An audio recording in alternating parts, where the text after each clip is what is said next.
ಜೋಳ ಖರೀದಿ ಕೇಂದ್ರ ಪ್ರಾರಂಭ ಮಾಡಲೇಬೇಕು. ಜೋಳ ಖರೀದಿ ಕೇಂದ್ರ ಮಾನ್ವಿ ಮತ್ತು ಸಿರವಾರ ತಾಲೂಕಿನ ಭಾಗದಲ್ಲಿ ರೈತರು ಜೋಳ ಬೆಳೆದಿದ್ದು ಕೂಡಲೇ ಸರ್ಕಾರ ಹೆಚ್ಚುವರಿ ಜೋಳವನ್ನು ಖರೀದಿ ಮಾಡಬೇಕು ಎಂದು ಆಗ್ರಹಿಸಿ ಮಾನ್ವಿ ಪಟ್ಟಣದ ಬಸವ ವೃತ್ತದಲ್ಲಿ ಜೆಡಿಎಸ್ ಪಕ್ಷದಿಂದ ಪ್ರತಿಭಟನೆ ನಡೆಸಲಾಯಿತು.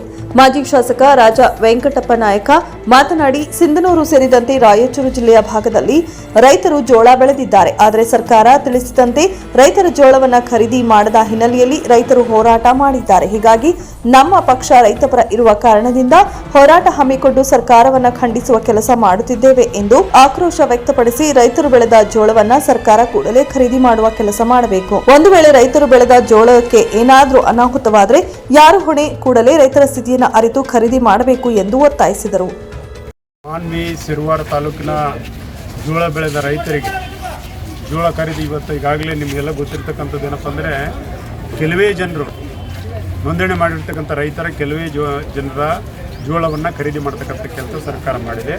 ಪ್ರತಿ ರೈತರಿಗೆ 10 ಕ್ವಿಂಟಲ್ ಅಂತೇಳಿ ಇವತ್ತು ನಿರ್ಧಾರ ಆಗಿದೆ. 20 ಕ್ವಿಂಟಲ್ ಅಂತೇಳಿ ಮುಂಚೆ ಘೋಷಣೆ ಮಾಡಿತ್ತು ಸರ್ಕಾರ.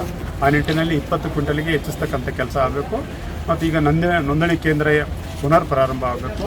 ಏನು ಜೋಳ ಬೆಳೆದ ರೈತರು ಎಷ್ಟು ಜೋಳಗಳಿದ್ದಾವೆ ಅಷ್ಟು ಜೋಳಗಳನ್ನು ಇವತ್ತು ರೈತರ ಜೋಳಗಳನ್ನು ಖರೀದಿ ಮಾಡ್ತಕ್ಕಂಥ ಕೆಲಸ ಸರ್ಕಾರ ಮಾಡಬೇಕಂತೇಳಿ ಈಗಾಗಲೇ ಸಿಂಧನೂರಿನಲ್ಲಿ ಸಹ ಬೃಹತ್ ಪ್ರತಿಭಟನೆ ಆಗಿದೆ, ಮಾನ್ವಿಯಲ್ಲಿನ ಆಗಿದೆ.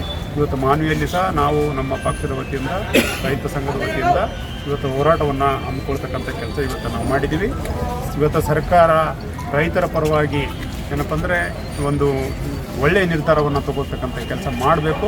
ಎಲ್ಲರೂ ರೈತರು ವಿಷಯ ಕುಡಿತಕ್ಕಂಥ ದಾರಿ ತುಳಿಬೇಕಾಗ್ತದೆ. ಆ ನಿಟ್ಟಿನಲ್ಲಿ ರೈತರು ಶಾಪ ತಟ್ಟಿದರೆ ಈ ಸರ್ಕಾರಕ್ಕೆ ಉಳಿಗಾಲಿಲ್ಲ.